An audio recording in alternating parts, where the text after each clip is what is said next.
तू रात का न जिक्र कर, रात तो गुजर गई है, सुबह तो ये बता रोशनी किधर गई। नमस्कार साथियों, मैं अनुज रामचंद्र पांडे अंबुज आप सभी का अंबुज टीवी के यूट्यूब चैनल पर हार्दिक स्वागत और अभिनंदन करता हूं। आशा है आप सभी स्वस्थ होंगे, सुखी होंगे, संपन्न होंगे, सुरक्षित होंगे और दिवाली का पर्व आपने बहुत ही बेहतर ढंग से खुशियों के साथ मनाया होगा। आपने दीपावली का भरपूर आनंद लिया होगा और पर्यावरण को बचाते हुए आपने इसका एंजॉय किया होगा। ईश्वर आप सभी को सुरक्षित रखे, आपको आगे बढ़ाए, आपके जीवन में प्रकाश ही प्रकाश लाए, आपके अंदर का सारा अंधकार जो है समाप्त हो। मैं ऐसी आशा करता हूं, आपके लिए प्रार्थना करता हूं। आज मैं आप सबके बीच खेल ज्ञान कुंभ 2023 प्रतियोगिता से संबंधित कुछ महत्वपूर्ण बिंदुओं को लेकर आया हूं। बहुत सारे आपके प्रश्न थे, उन प्रश्नों का जवाब भी देने आया हूं। कमेंट बॉक्स के माध्यम से आपने भरपूर अपना परिचय दिया है, अपने ताकत का प्रदर्शन किया है और हमारे चैनल को भरपूर आशीर्वाद दिया है। सर्वप्रथम इसके लिए आप सभी का हार्दिक धन्यवाद, आप सभी को हार्दिक नमन।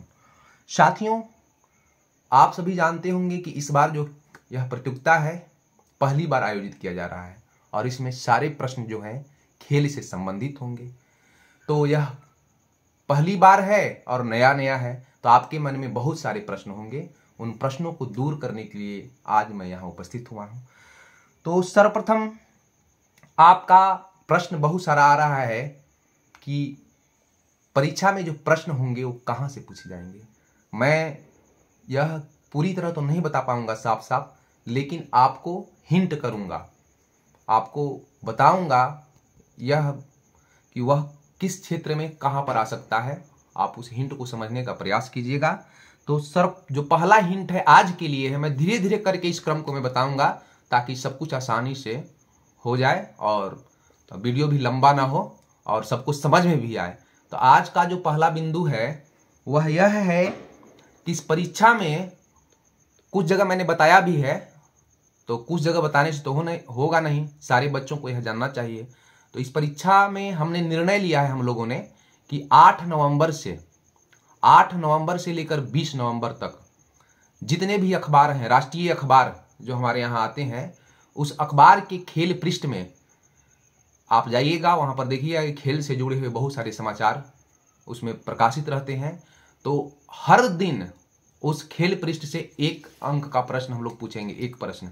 तो इस प्रकार 8 नवंबर को एक अंक पूछेंगे, 9 नवंबर वाले खेल समाचार का जो पृष्ठ होगा उसमें से फिर पुनः 9 नवंबर को भी एक अंक। तो इस प्रकार से यह प्रक्रिया क्रमशः 20 नवंबर तक जारी रहेगा। चूंकि हम लोगों को प्रश्न पत्र भी टाइप करवाना है, तो 26 को परीक्षा है, आप सभी जानते हैं आपकी परीक्षा तिथि 26 नवंबर है। तो 8 से 20 तक यह 13 दिन हो जाता है।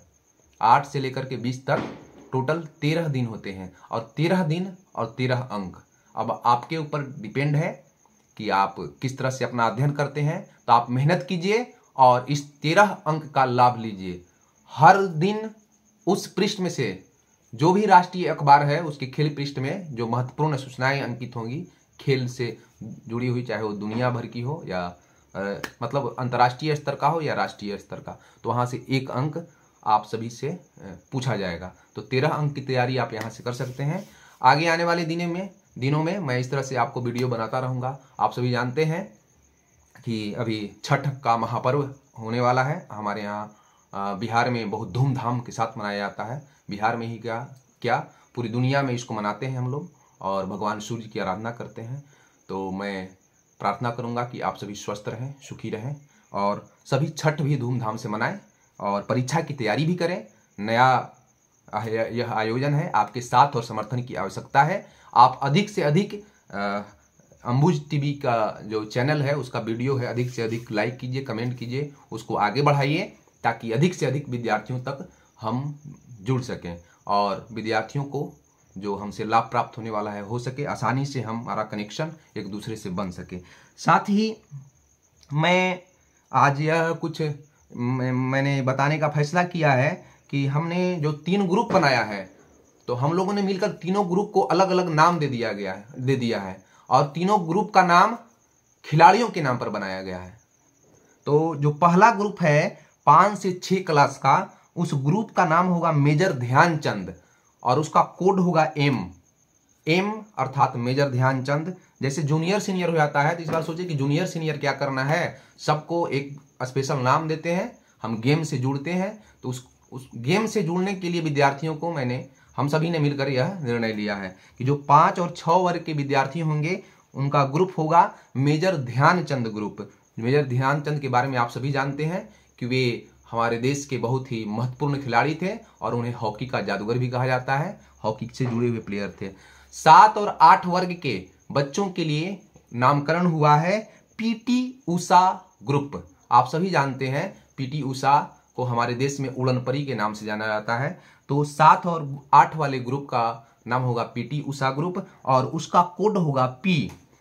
ऐसे ही 9 और 10 कक्षा के जो विद्यार्थी होंगे उसके लिए भी एक महान खिलाड़ी के नाम पर उस ग्रुप का नामकरण किया गया है। और 9 और 10 कक्षा के खिलाड़ियों 9 और 10 कक्षा के परीक्षार्थियों के लिए ग्रुप का नामकरण होगा सचिन तेंदुलकर ग्रुप, अर्थात उसका कोड होगा एस, जिन्हें क्रिकेट का भगवान भी कहा जाता है, आप सभी उनको जानते हैं। तो इस प्रकार 5-6 major Dhyan Chand group, 7-8 PT Usha group और 9-10 सचिन तेंदुलकर ग्रुप और इसका कोड एस होगा। जैसे मान लीजिए कि 5-6 का कोई बच्चा है तो उसका रोल नंबर 1 है, तो हम लोग देंगे MB01, यह उसका कोड होगा। इस तरह से आगे बढ़ता जाएगा। कोई गर्ल होगी तो वह हो जाएगी MG01, इससे आप समझ जाइएगा कि वह कौन सा ग्रुप है।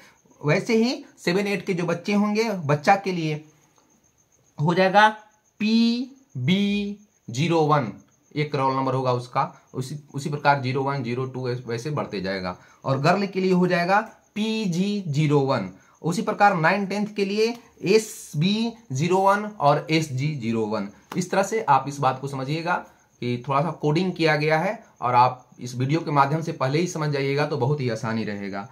तो ये कुछ आपको बताना था। और उसके बाद जो है अंक का मैंने बता दिया और बाकी रह गए 87 अंक। तो हमसे जुड़े रहिए और प्रतिदिन हम आपको 10 या 15 अंक का आपको हिंट देंगे कि कहां से पूछा जाएगा और सारे प्रश्न वहीं से आएंगे। तो आप इसकी बेहतर तैयारी कीजिए।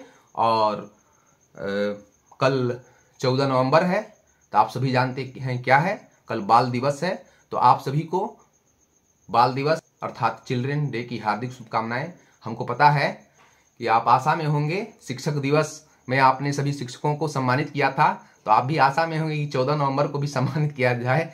लेकिन दुर्भाग्य से या सौभाग्य से जो भी हो, त्योहार के कारण विद्यालय बंद है। कल 14 नवंबर है, तो मैं यहीं से आपको सारी शुभकामनाएं दे रहा हूं। आप खुश रहें, स्वस्थ रहें, मस्त रहें, पढ़ें और पढ़कर अपने देश, समाज, परिवार, अपने माता पिता का नाम ऊंचा करें। बस इतनी बात के साथ आज की मैं यह वीडियो समाप्त करता हूं और आप सभी को एक बार पुनः दीपावली जो बीत गई और आने वाला जो पर्व है, गोवर्धन पूजा है, भैया दूज है और महापर्व छठ है, आप सभी जानते हैं। सारे पर्वों की आपको हार्दिक शुभकामनाएं। ईश्वर आपको स्वस्थ रखे और सुरक्षित रखे। धन्यवाद। जय हिंद।